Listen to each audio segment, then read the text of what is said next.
Hello, I'm ChessGil. This video is on defending against the passed pawn, part 2. All right, so these problems are going to be handled the same way you handled the defending against passed pawn, part 1 problems. However, they are more complicated. They take more thought. All right, so let's look at this problem, see what's going on. First, black is promoting in 1 right here on E1. All right, so pause the video, take your time, try to figure this out. Take as much time as you need. Okay, the answer to this problem is knight to f3. All right, now this is pretty tricky, but it's the same idea as in previous problems where you have the bishop lining up on the king and the pawn. All right, so if king takes knight, okay, we have bishop check, and thank you for the pawn, and we're going to reach a king and bishop versus king endgame, and it's a draw. You just saved yourself. So here you might be asking yourself, all right, that's pretty cool, but why I don't have to take the knight. I can just make another move. You can, but this is a very interesting and unique position. If you don't take the knight, how do you make progress? If you promote, the knight just captures you. So that threat is always there. The threat of knight takes queen is always there. So the knight can just sit there, and your pawn has to sit there, and all you can do maybe is make some random bishop move. But then white can just move the king back and forth on these two squares or anywhere back here. The knight never moves, the pawn never moves, the king can never take the knight, and as long as the bishop has access to this diagonal, there's just nothing that you can do to promote. So just thinking, well, I just won't take the knight actually doesn't work in this position. So knight f3 is a very, very nice move to stop the pawn from promoting. All right, let's go to the next problem. Okay, so here we go. Black is promoting in 1. All right, pawn g1 equals queen. Black is promoting in 1.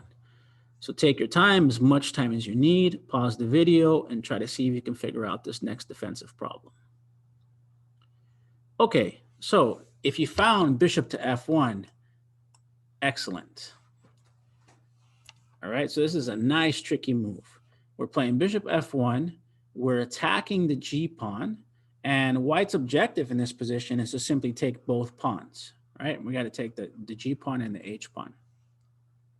So here, if pawn takes bishop, all right, then the knight captures, and there'll be no problems taking the h pawn. All right, you can just play here, and if king takes knight, then king takes pawn, and if king doesn't take the knight, then I can still stop the h pawn in this position, because between the knight and the king being so close, the king ever comes here to try to take the knight, the king will just take the h pawn behind it. So it's a draw. All right, so here once again, you might be asking yourself, okay, so I won't take the bishop. I'm just going to promote. You could. You can promote here. But what happens is you get forked. Knight e2, check, and thank you for the queen. All right, so here we have a fork. If you capture, you lose the pawn, and if you promote, you get forked. So now king moves anywhere, knight takes queen, one of these pieces is lost, and king takes pawn, and you have a draw again. So this bishop sacrifice is a very nice move that forces a win. And if you do something like, let's say, just ignore it completely, not promote or capture and push the h pawn, then bishop takes pawn and pawn takes knight. Okay, so we'll just do something like, oh, sorry about that. Let's take this back. Let's push the h pawn, bishop takes pawn, pawn takes knight, and then all you have to do is maintain your bishop on this diagonal, Okay, and there's nothing you can do because by the time the king gets here, you just sacrifice the bishop for the pawn, and we have a king versus king draw. All right, next problem. All right, let's see if you can get this one. All right, let's see how good of a defender you've become in these pass pawn situations. All right, so black is promoting G1 in one move. You have your bishop and your rook. Take your time, take as much time as you need. Pause the video and see if you can figure this out. All right, if you found bishop to D3, excellent. All right, bishop to D3 is the move. So let's see why. Well, if bishop takes bishop, then all the rook has to do is move in front of the pawn. And now the pawn is lost. All right. And white's objective, just like in the previous problem, is to take both pawns to make it a draw. So even if black does something like bishop here, we have rook takes pawn, pawn takes bishop, and king takes pawn. And if black decides to push this pawn, we still have rook takes pawn, and the rook will have no problem stopping the pawn. And the game will be a draw. All right. Now, you say, okay, once again, I'm not going to take that bishop. I'm going to promote. You can. But after you promote, white has rook takes bishop. All right. So now we have a double attack. Rook takes bishop check. Thank you for the queen. So here, black has to play queen takes rook, or black's actually in a losing position. So queen takes rook, bishop takes queen, and taking the pawn in the next move, draw. So if you found bishop to D3, excellent. And if there's really no other options in this position for black, white is threatening rook takes bishop regardless, and pawn takes, and then bishop takes, and stopping this pawn. All right, next problem. All right, so here we go. Pawn is promoting to C1. All right, pawn C1 queen. Take your time, don't fall for any tricks. Pause the video and let's see if you can figure this out. All right, the correct move in this position is rook to C8, check. Excellent if you found this move. All right, now some of you might have thought about pawn takes rook, and we're going to look at that next. All right, but let's look at the correct move first. Rook C8 check, king takes rook, pawn takes rook check, king takes pawn. And now we've opened up this square since this rook is gone, and we're going to capture the C pawn. All right, so let's look at that again. Rook C8 check. If the king moves, then black is lost. Let's say we did something like king here.